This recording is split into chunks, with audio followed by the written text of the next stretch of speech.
Hello and welcome to cricket chat Venkatesh. Team wise అనాలిసిస్లో star studded team 5-time champion Mumbai Indians గురించి మాట్లాడదాం. ముంబైకి చాలామంది ఫ్యాన్స్ ఉన్నట్టుగా ఉన్నారు. ఎందుకంటే నేను ఈ సిరీస్ స్టార్ట్ చేసినప్పటి నుంచి నాకు డైలీ బౌలర్ రిక్వెస్ట్ మన కామెంట్ సెక్షన్లో వస్తున్నాయి, ముంబై ఇండియన్స్ వీడియో తొందరగా చేయండి అని చెప్పి. కానీ డిలే ఎందుకైందంటే బుమ్రా ఫిట్నెస్ గురించి మనకి ఫుల్ క్లారిటీ లేదు. Only couple of days back మనకి అతను ఎప్పుడు ఎంట్రీ ఇస్తాడనేది కొంత క్లారిటీ వచ్చింది. కొంత అఫీషియల్ క్లారిటీ అయితే ఏం లేదు. But anyway I'm doing this video now. So Mumbai ఈసారి they are looking very good. ఎందుకంటే వాళ్ళు ఆ ఫారిన్ స్టార్స్ మోజులో ఉంటారు ఎప్పుడు.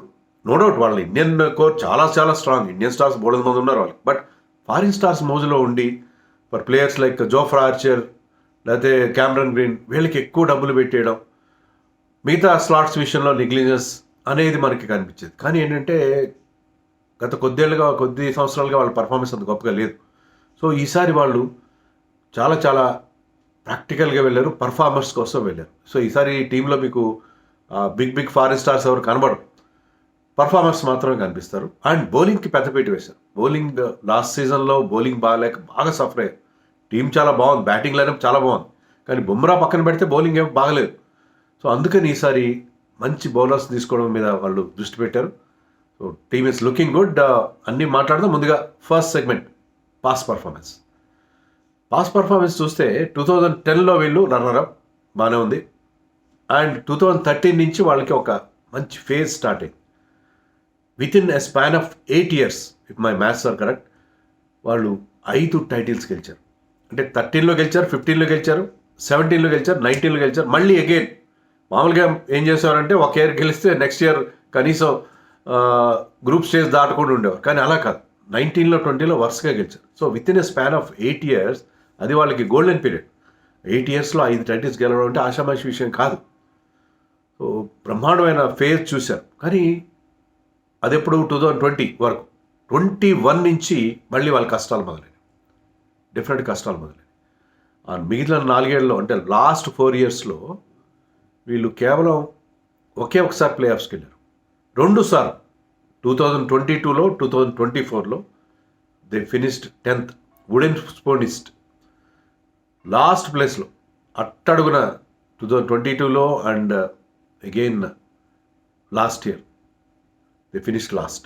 చాలా చాలా ఇంపార్టెంట్ ఈ ఫేజ్ని, ఈ బ్యాడ్ ఫేజ్ నుంచి బయటపడడం ముంబైకి. సో ముంబైకి మంచి రోజులు వచ్చినట్టుగానే ఉన్నాయి. అది ఏంటో మనం ముందు చూద్దాం. ముందుగా వీళ్ళ షెడ్యూల్లో మార్చి 23న వాళ్ళ క్యాంపెయిన్ స్టార్ట్ అవుతుంది. ఎల్ క్లాసికో మ్యాచ్ విత్ చెన్నైలో నా మ్యాచ్.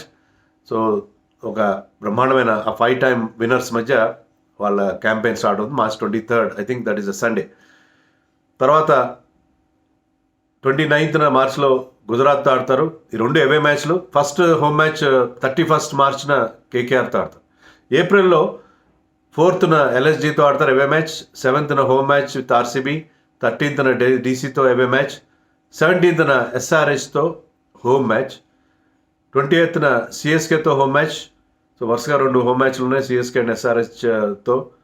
తర్వాత 23rd ఎస్ఆర్హెచ్తో ఆడతారు. లాస్ట్ టైం ఎస్ఆర్హెచ్ వీళ్ళ మ్యాచ్ నేను చూశాను. అప్పుడే కదా ఎస్ఆర్హెచ్ ఫైర్ పవర్ బయటపడింది, ముంబై మీద అద్దరు కొట్టేశారు మన ఎస్ఆర్హెచ్ టీం వాళ్ళు. సో 23rd మళ్ళీ ఎస్ఆర్హెచ్ ముంబై మ్యాచ్ హైదరాబాద్లో జరగబోతుంది.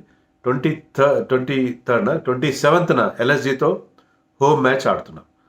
సో వీళ్ళ హోమ్ మ్యాచెస్ అంతా డివైడెడ్గా ఉన్నాయి. మేలో ఫస్ట్ మ్యాచ్ ఆర్ఆర్తో అవే మ్యాచ్. 6th జీటీతో హోమ్ మ్యాచ్.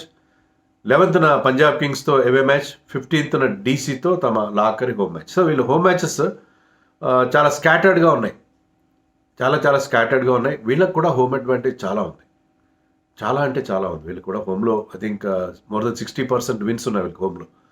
సో అది వాంఖేడే స్టేడియం కూడా వీళ్ళకి కూడా ఒక కంచుకోట లాంటిది. లాస్ట్ సీజన్లో వీళ్ళు గెలిచినవి 4 మ్యాచ్లు, 4 మ్యాచ్లు వాంఖేడే స్టేడియంలోనే గెలిచారు. సో హోమ్ అడ్వాంటేజ్ని ఫుల్గా ఉపయోగించుకోవడానికి ఈసారి కూడా వీళ్ళు ప్రయత్నం చేస్తారు. టీమ్ కాంపోజిషన్ చూద్దాం. వీళ్ళకి 2 రీప్లేస్మెంట్స్ తప్పలేదు. ఎందుకంటే అలా గజన్ఫార్ చాలా ఎక్సైటింగ్ ప్రాస్పెక్ట్ ఫ్రమ్ ఆఫ్ఘనిస్తాన్ తీసుకున్నారు. టాల్ స్పిన్నర్, మిస్టరీ ఆస్పెక్ట్ కూడా ఉంది అతని బౌలింగ్లో. బట్ అతను ఇంజర్డ్ అయిపోయాడు. అతన్ని ముజీబుర్ రహమాన్ మరొక ఆఫ్ఘన్ స్పిన్నర్తో రీప్లేస్ చేశారు. తర్వాత ఆల్రౌండర్ కాదు, fast bowler Richard Williams from South Africa, అతను కూడా ఇంజరీ వల్ల మిస్ అయితే అతని ప్లేస్లో మరొక South African allrounder Corbin Bosch తీసుకున్నారు. Corbin Bosch I think he played for SA, Mumbai Indians SA టీంకి ఆడినట్టుగా SA-20 టీంకి ఆడుతున్నట్టుగా ఉన్నాడు. సో ఈ 2 మార్పులు జరిగినాయి వాళ్ళ టీంలో pure batters Rohit Sharma, Suryakumar Yadav, Naman Dhir, Bevon Jacob's అని న్యూజిలాండ్ చెందిన అన్క్యాప్ ప్లేయర్, టాల్ మ్యాన్, మంచి బిగ్ హిటర్. సో ఇంతవరకు అయితే కంట్రీకి ఆడలేదు, బట్ అన్క్యాప్ ప్లేయర్గా మంచి పొటెన్షియల్ ఉన్న బిగ్ హిటర్, అంటే ఫ్యూచర్ కోసం 22-23 అనుకుంటా అతని ఏజ్ కూడా. సో ఫ్యూచర్ కోసం తీసుకున్నారు. సో ముంబై వాళ్ళు చాలా హ్యాండ్ పిక్ చేస్తారు ప్లేయర్ని, ఎవరైనా సెలెక్ట్ చేశారు ముంబై కానీ చెన్నై కానీ, దాని వెనకాల చాలా హోంవర్క్ ఉంటుంది, దానికి ఒక ప్రత్యేకమైన రీజన్ ఉంటుంది, ఏదో ఆషామేషిగా సెలెక్ట్ చేయరు. సో బెవెన్ జాకబ్స్ విషయంలో వాళ్ళకి కొన్ని హోప్స్ ఉన్నాయి. అతను కనుక మన ఏషియన్ కండిషన్స్లో బాగా ఆడగలిగితే ఐ థింక్ అతను వాళ్ళు బాగా కలిసి వచ్చే అవకాశం ఉంది. వీళ్ళ వికెట్ కీపర్స్ ర్యాన్ రికల్టన్, మొన్న పాకిస్తాన్లో కూడా బాగా ఆడాడు, మన ఛాంపియన్స్ ట్రోఫీలో కూడా I think he had 100 in champions trophy, పాకిస్తాన్తో మ్యాచ్లో అనుకుంటా. Ryan Rickelton keeper, batsmen, left hander. So Ryan Rickelton ఈసారి టీంలోకి వచ్చాడు. రాబిన్ మింజ్ గురించి మనం ప్రత్యేకంగా చెప్పుకోవాలి. Robin Minz I think last before అతను గుజరాత్కి ఆడాల్సింది, కానీ గుజరాత్కి ఆడాల్సిన టైంలో మోటార్ సైకిల్ యాక్సిడెంట్ వల్ల అతను మిస్ అయిపోయాడు. జార్ఖండ్కి చెందినవాడు, ఆదివాసీ. అతను కనుక ఈసారి డెబ్యూ చేస్తే ముంబైకి will become the first Adivasi or first tribal to play IPL. So చాలా ఎక్సైటింగ్ ప్లేయర్ అతను, బిగ్ హిటర్. వాళ్ళ ఫాదరు సెక్యూరిటీ గార్డ్కి పనిచేస్తాడు ఎయిర్పోర్ట్, జార్ఖండ్ రాంచీ ఎయిర్పోర్ట్లో. సో రాబిన్ మింజ్, అతని గురించి వీడియో కూడా చేశాను నేను గతంలో. Robin Minz is big hitter. అతని గురించి మనకు వస్తున్న న్యూస్ ఏంటంటే చాలా బిగ్ హిట్స్ కొడుతున్నాడు, ప్రాక్టీస్ టైంలో బిగ్ సిక్సర్స్ కొడుతున్నాడు, చాలా ఎక్సైటింగ్గా ఉంది అతని బ్యాటింగ్ అని అన్నారు. మనకి కొన్ని వార్తలు వచ్చినాయి. అంతేకాకుండా అతని మీద ముంబై ఇండియన్స్ ఇప్పుడే కాదు, సడన్గా మన ఆక్షన్లో పిక్ చేయడం కాదు, ముందు నుంచి అతన్ని వాళ్ళు గ్రూమ్ చేశారు. ఎందుకంటే వాళ్ళకి ముంబైలో అకాడమీ ఉంది, వాళ్ళకి నవీ ముంబైలో ఒక అకాడమీ ఉంది. ఆ అకాడమీలో ఇతన్ని చాలా రోజులుగా గ్రూమ్ చేస్తున్నారు, అంటే ఆ బిగ్ హిట్టింగ్, ఆ రేంజ్ హిట్టింగ్ ఇతని చేసి ప్రాక్టీస్ చేస్తున్నారు. Has got that ability. So watch out for this man. Robin Minz గురించి మీరు ప్రత్యేకంగా చూడండి. రాబిన్ మింజ్ ఆడతాడు, ఈసారి డెబ్యూ చేస్తాడు, ఫస్ట్ మ్యాచ్లో డెబ్యూ చేస్తాడు most likely. And Robin Minz keeper బ్యాట్స్మెన్గా వాళ్ళకి, అంటే మరొక ధోని అవుతాడని నేనేం చెప్పట్లేదు, జార్ఖండ్ నుంచి వచ్చే మరొక Dhoni, but is a player to watch. ఎందుకంటే ముంబై వాళ్ళు అతని మీద, ఎందుకంటే they have not gone for any other Indian keeper. ఇతనికి ఎలాంటి ఎక్స్పీరియన్స్ పెద్దగా లేదు, ఇది కొద్ది మ్యాచ్లో ఆడాడు, పెద్ద గొప్ప రికార్డు కూడా కనబడదు, మీరు అది నెంబర్స్ చూస్తే పెద్ద గొప్ప కానీ, బట్ ఈజ్ బిగ్ హిటర్, మంచి ఫినిషర్గా అతన్ని వీళ్ళు గ్రూమ్ చేస్తున్నారు. ఇంకొక కీపర్ వీళ్ళకి కృష్ణన్ శ్రీజిత్ ఫ్రమ్ కర్ణాటక, అతను కూడా అన్కాప్ ప్లేయర్. సో ఇది వీళ్ళ వికెట్ కీపర్స్. వీళ్ళ allrounders Hardik Pandya, course captain and their mainstay. Will Jacks గురించి ఏదో వీళ్ళకి RCBకి ఏదో లోపాయకర్ ఒప్పందం కుదిరింది, టిమ్ డేవిడ్ అక్కడికి వెళ్ళాడు, విల్ జాక్స్ ఇటు వెళ్ళాడని వార్తలు వచ్చినాయి. Whatever, Will Jacks is a very good pick. నన్ను అడిగితే RCB అనవసరంగా వదిలేసింది, ఎందుకంటే ఇలాంటి మంచి హై స్కోరింగ్ గ్రౌండ్స్లో he can be a very useful player. And Mitch Santner కూడా వీళ్ళు తీసుకున్నారు. చాలా ఇంపార్టెంట్ సెలెక్షన్ అది, ఎందుకంటే అతను మంచి రిథంలో ఉన్నాడు, మంచి ఫామ్లో ఉన్నాడు. చెన్నైలో అతను ఆడినప్పుడు ఎప్పుడు కూడా జడేజా నీడలో ఉండిపోయాడు, కానీ ఇక్కడ అతను you will get full quota of matches. ఇక్కడ ముంబైకి బ్యాటింగ్ అంతా ఇండియన్ బ్యాటింగ్ ఉంది కాబట్టి దగ్గర afford play foreign spinner. So Mitch శాంట్నర్కి ఇది ఒక బ్రేక్ త్రూ సీజన్ అవుతుంది IPLలో నేను ఎక్స్పెక్ట్ చేస్తున్నా. తిలక్ వర్మ గ్రేట్ ఫామ్లో ఉన్నాడు, అతనైతే కొంత బౌలింగ్ కూడా చేస్తే బాగుంటుంది, ఛాన్స్ దొరికినప్పుడు. తిలక్ వర్మ గ్రేట్ ఫామ్లో ఉన్నాడు, has grown in stature. And Raj Bawa మరొక young Indian allrounder, under nineteen player కూడా మనకి టీంలో కనిపిస్తుంది. స్పిన్నర్స్ అఫ్కోర్స్ ముజీబుర్ రెహమాన్ IPLలో ఇటీవల కాలంలో పెద్దగా అతను ఎవరు ప్రిఫర్ చేయట్లేదు, కానీ అతనికి టాలెంట్ ఉంది, బౌలర్తో లీగ్ ఎక్స్పీరియన్స్ ఉంది, ఇది మిస్టరీ స్పిన్నర్. అండ్ ముంబైలో అతని రియల్ టాలెంట్ బయటపడతానని నేను ఎక్స్పెక్ట్ చేస్తున్నా. కరణ్ శర్మ ఉన్నాడు, ఇప్పటికీ veteran but still very good. I think he played for Mumbai before also. And Vignesh Puthur is from Kerala and is a left arm chinaman bowler, youngster. So ఇతను ఎలాంటి సీనియర్ లెవెల్లో ఇంతవరకు కేరళకి ఆడలేదు, కానీ వీళ్ళు చెప్పిన ముంబై వాళ్ళు హ్యాండ్ పిక్ చేస్తారు. అలాగే బుమ్రాలు, హార్దిక్ పాండ్యాల్ని, తర్వాత లేటెస్ట్గా తిలక్ వర్మల్ని వాళ్ళు స్టార్స్ చేశారో, వీళ్ళకి ఈ విఘ్నేష్ పుత్తూర్ను కూడా ఈ సీజన్లో కాకపోయినా భవిష్యత్తులో అయినా అతను ఒక లెఫ్ట్ ఆర్మ్ చైనామన్ బౌలర్, అంటే మన కుల్దీప్ యాదవ్ లాంటి లెఫ్ట్ ఆర్మ్ రిస్ట్ స్పిన్నర్. ఈ wrist spinner, left arm wrist స్పిన్నర్ని గురించి మనం వాచ్అవుట్ ఫర్ హిమ్. ఈ సీజన్లో డెబ్యూ చేస్తాడో లేదో నాకు నమ్మకం లేదు, బట్ స్టిల్ ఇతన్ని గ్రూమ్ చేస్తున్నారు ముంబై అనేది. అందుకని అతని పేరు ఒకసారి గుర్తుపెట్టుకోండి మీరు అంతే. ఫాస్ట్ బౌలర్స్లో ఆఫ్కోర్స్ జస్ప్రీత్ బుమ్రా మార్చిలో 3 మ్యాచ్లు ఉన్నాయి, వాటికి అవైలబుల్ ఉండకపోవచ్చు. ఏప్రిల్లో జాయిన్ అవుతాడు అంటున్నారు. ఎప్పుడు జాయిన్ అవుతాడు అనేది ఇండియన్ టీం కూడా ఆలోచిస్తారు. ఎందుకంటే బుమ్రాని ఎప్పుడు లాంచ్ చేయాలి, ఎందుకంటే మనకి ఇంగ్లాండ్తో సిరీస్ ఉంది, 5 మ్యాచ్ టెస్ట్ సిరీస్ ఉంది. బుమ్రా ఇంజరీ అనుకున్న దానికంటే కొంచెం సీరియస్గానే అనిపిస్తుంది. షేన్ బాండ్ కూడా ఈ మధ్య ఒక స్టేట్మెంట్ ఇచ్చాడు, చాలా జాగ్రత్తగా ఉండాలి అతను చెప్పి. సో బుమ్రాని తొందరగా రష్ చేయరు. బుమ్రా ఎప్పుడు క్లియర్ చేస్తారనేది ఇండియన్ టీమ్ మేనేజ్మెంట్, తర్వాత మన Indian strength and conditioning coaches, physios వాళ్ళ మీద ఆధారపడి ఉంటుంది. సో బుమ్రా మీద క్వశ్చన్ మార్క్ ఎలాగో ఉంటుంది. But they manage to get back Trent Boult గతంలో ఆడాడు. ఇక్కడ పేసర్స్కి హెల్ప్ ఉంటుంది. ఇనీషియల్గా will get swing and seam movement in Wankhede stadium. So great pick అది. అండ్ అతను ఇప్పుడు న్యూజిలాండ్ కూడా ఆడట్లేదు, అతను న్యూజిలాండ్ సెంటర్ కాంట్రాక్ట్లో లేడు కాబట్టి he will be available for the entire season. So Trent Boult is a very good pick for them. And Deepak Chahar and Trent Boult ఇద్దరు కూడా రావడం అనేది వీళ్ళకి చాలా ఇంపార్టెంట్. దీపక్ చహర్ కూడా చాలా ఎక్కువ అమౌంట్ పెట్టారు, but they wanted him badly. ఎందుకంటే ఇక్కడ ఇనిషియల్గా మీకు వికెట్ తీసే అవకాశం ఉంటుంది ముంబైలో, వాంఖేడే స్టేడియం కండిషన్స్ కారణంగా వీళ్ళిద్దరిని పికప్ చేయాలి. Reece Topley is another good choice. Tall fast bowler, tall left armer. So అక్కడ బౌన్స్ ఉంటుంది కాబట్టి వాంఖేడేలో రెడ్ సాయిల్ పిచ్ పైన tall fast bowlers always get good purchase, good help అని చెప్పాలి. కార్బిన్ బోష్ గురించి మనం ఆల్రెడీ మాట్లాడుకున్నాం. తర్వాత పివి సత్యనారాయణ రాజు, ఆంధ్రాకి చెందిన ఇతను కూడా ఒక మంచి పేస్ బౌలర్. సో ఇతను కూడా మంచి ఛాన్స్ ముంబైలో playing alongside or practicing alongside players like Bumrah, Trent Boult, Deepak Chahar చాలా నేర్చుకోవచ్చు. చాలా అతను ప్రతిభకు సానబెట్టుకునే అవకాశం, 11లోకి బ్రేక్ అయ్యే అవకాశం కష్టం. ఈయన అర్జున్ టెండూల్కర్ కూడా ఉన్న టీంలో వెరీ కష్టం. But Ashwini Kumar is an exciting player. చెప్పాను కదా, ముంబై వాళ్ళు భలే పికప్ చేస్తారు.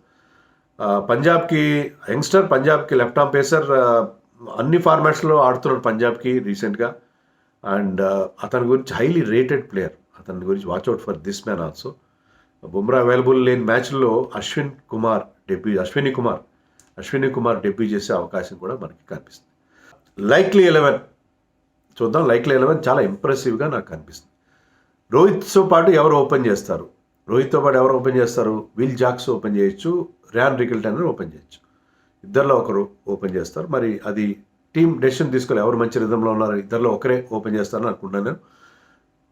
సూర్యకుమార్ 3లో ఆడతాడా, తిలక్ వర్మ ఆడతాడా అనేది అంటే లెఫ్ట్ రైట్ కాంబినేషన్ బట్టి, లేకపోతే ఎందుకంటే గతంలో తిలక్ వర్మ ఇండియా కెప్టెన్గా ఉన్న సూర్యకుమార్ యాదవ్ని అడిగి మరి నెంబర్ 3లో ఆడి నెంబర్ 3లో క్లిక్ అయ్యాడు. బట్ చూడాలి. నెంబర్ 3లో నేను స్కైన్ పెట్టాను, నెంబర్ 4లో తిలక్ వర్మ పెట్టాను. బట్ అది ఫైనల్గా డిసైడ్ అవుతుంది. 5లో వాళ్ళ కెప్టెన్ హార్దిక్ పాండ్యా, 6లో నమన్ ధీర్ నెహాల్ వాడేరాలో they preferred Naman Dhir to buyback. So Naman Dhir last సీజన్లో కూడా 1-2 మంచి ఇంప్రెసివ్ ఇన్నింగ్స్ ఆడాడు, చాలా talented player. So Naman Dhir will bat at 6.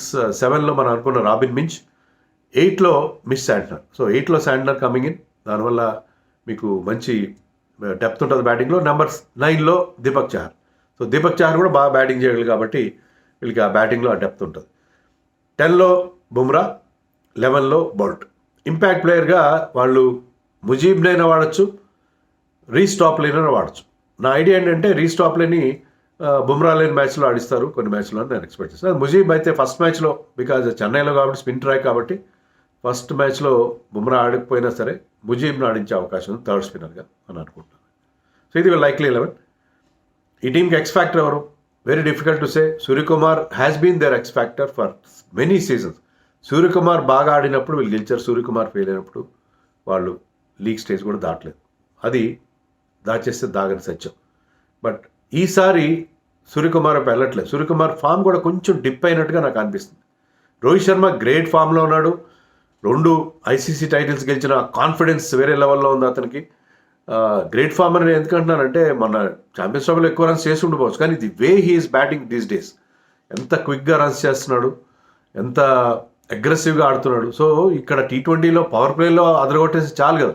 Rohit Sharma need not make hundreds, power ప్లేలో ఒక బ్లిస్టరింగ్ స్టార్ట్ ఇచ్చేస్తే సరిపోతుంది రోహిత్ శర్మ, అది ఇచ్చే ఫామ్లో ఉన్నాడు. బట్ రోహిత్ శర్మ అని కూడా నేను అనుకోవట్లేదు ఈసారి నా X factor for this team is Hardik పాండ్యాకి ఇది ఒక మంచి రిడీమింగ్ సీజన్, ఒక్కసారి మళ్ళీ బౌన్స్ బ్యాక్ అయ్యే సీజన్. లాస్ట్ సీజన్లో అంటే హార్దిక్ పాండ్యా కంటే మీకు పర్సనల్గా ఇష్టం ఉన్నా లేకపోయినా కూడా you had to feel sorry for him. ఎందుకంటే ఎక్కడికి వెళ్ళినా ఈవెన్ ముంబైలో కూడా తన సొంత ఊర్లో కూడా ఇంట్లో ఈగలమవుతుంటారు, అట్లా అక్కడ కూడా అతన్ని అందరూ బూయింగ్ చేయడం, మొత్తం ఆడిన ప్రతి మ్యాచ్లో అతనికి ఆ నెగిటివ్ రియాక్షన్, ఆ బూయింగ్ అనేది క్రౌడ్ నుంచి హాస్టైల్ రిసెప్షన్ అనేది చూసాం.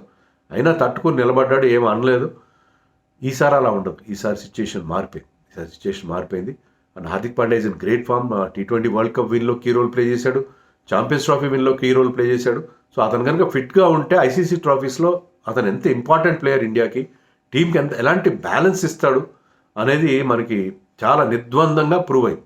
So Hardik Pandya stature has grown few అంటే మెనీ నాచెస్, చాలా ఎదిగాడు. ఈ 1 yearలో డక్కామొక్కిలు తిని చాలా ఎదిగాడు. And he's fit and he's batting beautiful.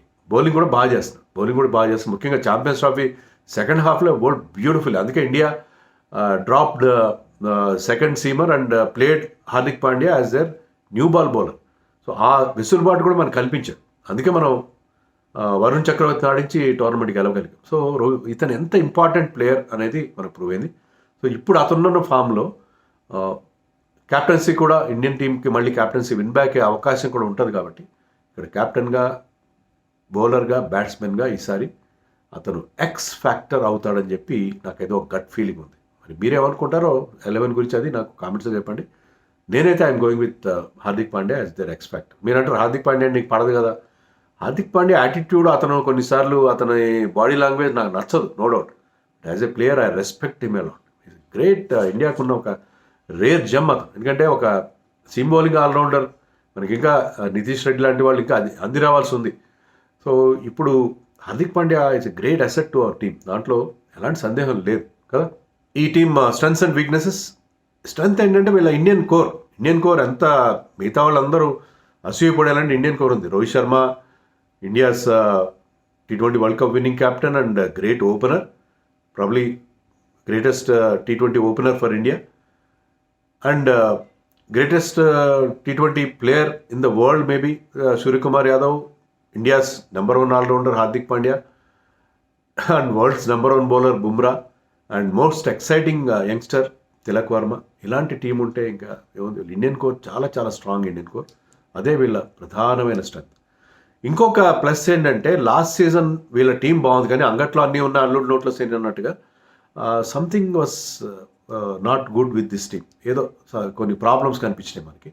So Rohit Sharma, Hardik Pandya మధ్య సరైన రిలేషన్స్ లేకపోవడం, బుమ్రా, సూర్యకుమార్ కూడా కెప్టెన్తో సరిగ్గా లేకపోతే. కానీ ఈసారి ఏంటంటే కాలం అన్ని గాయాల్ని మానుతుంది అన్నట్టుగా ఈ లోపల లాస్ట్ ఇయర్ ఐపీఎల్కి ఈ లోపల ఈ ప్లేయర్స్, ఈ నలుగురే కదా మనకి ఇండియన్ టీంని 2 ట్రోఫీలు గెలిపించడంలో. నలుగురు అంటే సూర్యకుమార్ లేడని కూడా ఛాంపియన్స్ ట్రోఫీలో, ముఖ్యంగా T20 వరల్డ్ కప్ గెలిపించడం ఈ నలుగురు చాలా కీ రోల్ ప్లే చేశారు. సో వాళ్ళ మధ్య ఏమైనా డిఫరెన్సెస్ ఉంటే అవన్నీ కూడా ఈ పార్టీకి అన్నీ తొలగిపోయి ఉంటాయి. సో ఈసారి ఈ సూపర్ స్టార్స్ అందరూ కలిసి ముంబైని గెలిపించే ప్రయత్నంలో సింగిల్ పాయింట్ ప్రోగ్రామ్తో వెళ్తారు. కాబట్టి అది వీళ్ళకున్న ప్రధానమైన స్ట్రెంగ్స్. ఈ 2 ప్రధానమైన స్ట్రెంగ్స్ వీళ్ళకి, ఈ Indian core working for the same purpose. అంటే ఒక యూనిషన్, వాళ్ళ మధ్య ఒకే తాడు మీద నడుస్తారు ఈసారి అని మనకు క్లియర్. లాస్ట్ టైం అలా కనిపించలేదు. దేవర్ వర్కింగ్ అట్ క్రాస్ పర్పసెస్ లాగా అనిపించింది. సో అది వీళ్ళకున్న ప్రధానమైన స్ట్రెంగ్. తర్వాత వీళ్ళ బౌలింగ్ ఇప్పుడు చాలా స్ట్రాంగ్ అయింది. బుమ్రా ఫిట్ అయిన తర్వాత మీరు చూడండి, opening Trent Boult and Deepak Chahar open చేస్తారు. ముఖ్యంగా వాంకడేలో అక్కడ పేస్ బౌలింగ్ అనుకూలంగా ఉండే కండిషన్స్లో బాల్ స్వింగ్ అవుతుంది, సీమ్ అవుతుంది, అక్కడ వాళ్ళు వికెట్స్ తీస్తారు. తర్వాత థర్డ్ సీమర్గా Hardik Pandya and Bumrah. So all the 4 bowlers bowling in power play ఊహించుకోండి. And Santner bowling in the middle overs. So చాలా ఎక్సైటింగ్ ఉంటుంది వీళ్ళ bowling lineup. Santner and Mujeeb bowling in the middle overs. So వాళ్ళిద్దరూ పరుగులు స్క్వీజ్ చేస్తారు. ఒకవేళ వికెట్స్ తీసినా దిగిపోయినా రన్స్ కంట్రోల్ చేస్తారు. సో అద్భుతంగా ఉంటుంది బౌలింగ్ అటాక్. ఈసారి బౌలింగ్ మీద వీళ్ళు దృష్టి పెట్టారు, చాలా బాగుంటుంది. And they have backups. Off spin వేయగల విల్ జాక్స్ కానీ, తిలక్ వర్మ అండ్ నమందిర్, వీళ్ళందరూ ఆఫ్ స్పిన్ కూడా వేయగలరు. సో వాళ్ళకి వేరే ఆప్షన్స్ కూడా ఉంటాయి. So 6 top class options, 6 or 7 అపాక్స్. So bowling చాలా స్ట్రాంగ్ ఉంది. ఆ బౌలింగ్ ఎందుకు స్ట్రాంగ్గా ఉంది, అది నెక్స్ట్ పాయింట్. వీళ్ళ స్ట్రెంత్స్లో ఆల్రౌండర్స్ చాలామంది ఉన్నారు. Allrounders Hardik Pandya and Santner లాంటి వరల్డ్ క్లాస్ ఆల్రౌండర్స్తో పాటు దే హ్యావ్ కార్బిన్ బాష్ కానీ, తర్వాత bowling allrounders, bowling allrounder like Deepak Chahar, batting allrounders like Tilak Varma, Will Jacks and Naman Dhir. వీళ్ళందరూ ఈ టీంకి చాలా చాలా స్ట్రెంగ్త్ ఇస్తారు, చాలా చాలా బ్యాలెన్స్ ఇస్తారు. వీళ్ళ వీక్నెస్ ఏంటంటే బ్యాకప్ సరిగ్గా లేవు. ఇప్పుడు బుమ్రా ఫస్ట్ ఫ్యూ మ్యాచెస్ ఆడకపోతే బుమ్రాని రీప్లేస్ చేయగల మరొక మంచి Indian pace bowler along with Deepak Chahar వీళ్ళకి లేరు. So they have to depend on foreign fast bowlers అని అనిపిస్తుంది. అలాగే బ్యాటింగ్లో కూడా వీళ్ళకి కీ ప్లేయర్స్కి ఏమైనా గాడ్ ఫార్బిడ్ ఇంజరీ అయినా కూడా సరైన బ్యాకప్స్ లేవేమో అనిపిస్తుంది. సో చాలా అండర్ కుక్డ్ అండ్ అంటే ఇంకా ఇన్ఎక్స్పీరియన్స్ ప్లేయర్స్ కనిపిస్తున్నారు ఈ టీంలో. అది వీళ్ళకి ఉన్న ప్రాబ్లం. తర్వాత ఇంకొక ప్రాబ్లం అంటే బుమ్రా మీద ఉన్న question mark. Bumrah last time వీళ్ళ బౌలింగ్ బాగాలేదు కానీ 20 వికెట్లు తీశాడు బుమ్రా ఒక్కడే. అంటే ఒక ఎండ్లో బుమ్రా ఒక్కడే, మిగతా 16 ఓవర్లు దారుణంగా పోయినా బుమ్రా ఒక్కడే 4 ఓవర్లు 20 వికెట్లు తీశాడు. ఎకానమీ వాజ్ అండర్ 7, 6.5 కంటే తక్కువ. ఎకానమీ 6.5 కంటే తక్కువ. And he was bowling those difficult overs. Death bowling చేస్తూ కూడా 6.5 ఎకానమీ మెయింటైన్ చేయడం, అది బుమ్రా గ్రేట్నెస్. బుమ్రా ఎన్ని మ్యాచ్లు ఆడతాడు, ఎప్పుడు ఆడతాడు అనేది క్వశ్చన్ మార్క్. అది కూడా వీళ్ళకున్న ఒక లోపంగా మనం చెప్పుకోవాలి. So youngsters Naman Dhir, robin Minz లాంటి వాళ్ళు ఎంతవరకు అంది వస్తారు, అశ్విని కుమార్ లాంటి బౌలర్స్ ఎంతవరకు బుమ్రా లేని మ్యాచ్లో రాణిస్తారు అనేది కొంచెం డౌట్గా మనకి కనిపిస్తుంది. వీళ్ళ గేమ్ ప్లాన్ ఏంటంటే, ఒకవేళ బుమ్రా లేని మ్యాచ్లో మనం ముజీబ్ని అనుకున్నాం కదా ఇంపాక్ట్ ప్లేయర్గా. ముజీబ్ కంటే కూడా can play Topley. Of course first match చెన్నైలో స్పిన్ ట్రాక్ మీద మినహాయిస్తే, అండ్ గుజరాత్లో కూడా మరి సెకండ్ మ్యాచ్ ఆడబోతున్నారు. అక్కడ కూడా స్పిన్ ట్రాక్ ఉంటే, black soil track, slow track ఉంటే అప్పుడు ముజీబ్ని ఆడించుకోండి. లేకపోతే రీస్టాప్లీని ఆడిస్తే ఏంటంటే అతను మీకు బుమ్రా లేని లోటుని తీర్చే అవకాశం ఉంటుంది. కొన్ని సందర్భాల్లో బ్యాటింగ్లో సరైన ఫామ్లో లేరు బ్యాట్స్మెన్ వీళ్ళు. ఎందుకంటే బ్యాటింగ్లో బికాస్ వాళ్ళకి ఇండియన్ కోర్ చాలా స్ట్రాంగ్గా ఉంది కాబట్టి వాళ్ళు 5 బౌలర్స్ మీకు అలాగే ఉన్నారు అక్కడ. మీకు Hardik Pandya can bowl his full quota of 4 overs కాబట్టి మీరు విల్ జాక్స్ని, ర్యాన్ రికెల్టన్ ఇద్దరు కూడా ఆడించుకునే అవకాశం ఉంటుంది. అలాగే నేను చెప్పినట్టుగా సూర్యకుమార్, తిలక్ వర్మని ఎవరిని ముందు ఆడించాలి విషయంలో వాళ్ళు they have to take that, అంటే లెఫ్ట్ రైట్ కాంబినేషన్ని దృష్టిలో పెట్టుకుని. ఎందుకంటే వీళ్ళ బ్యాటింగ్ కూడా మోస్ట్లీ రైట్ హ్యాండెడ్ డామినెంట్గా మనకు కనిపిస్తుంది కాబట్టి వీళ్ళు లెఫ్ట్ రైట్ కాంబినేషన్ మెయింటైన్ చేసుకుంటే బాగుంటుంది. That should be their game plan అని అనుకుంటాను. ప్రెడిక్షన్ నా దృష్టిలో ఈసారి వాళ్ళు ప్లే ఆఫ్స్కి అయితే ఖచ్చితంగా వెళ్తారు, అంత స్ట్రెంత్ కనిపిస్తుంది. అండ్ 6th టైటిల్ గెలిచే ఛాన్స్ కూడా ఉంటుంది ఇవన్నీ క్లిక్ అయితే. బుమ్రా కనుక ఫిట్ అయ్యి వస్తే, ఛాంపియన్స్ ట్రోఫీ టైంలో కూడా అదే చెప్పాను, బుమ్రా లేడు కాబట్టి మనం వన్ ఆఫ్ ది ఫేవరెట్స్ అని చెప్పాం. బుమ్రా ఉండుంటే ఛాంపియన్స్ ట్రోఫీలో మనమే ఫేవరెట్స్ అని చెప్పుండేవాడు. అలాగే ఈ టీంలో బుమ్రా కనుక ఎక్కువ మ్యాచ్లు ఆడగలిగితే ఐ థింక్ ఈ టీం బ్యాటింగ్లో బౌలింగ్లో కూడా చాలా చాలా స్ట్రాంగ్గా కనిపిస్తుంది. 6th టైటిల్ లోడింగ్ అని కూడా అనుకోవడంలో తప్పేం లేదు. వీళ్ళకి గెలుస్తారని ఎవరు చెప్పరు. 6th టైటిల్ లోడింగ్ అని వీళ్ళు అభిమానులు ఆశలు పెట్టుకోవడంలో ఎలాంటి ఇబ్బంది లేదు.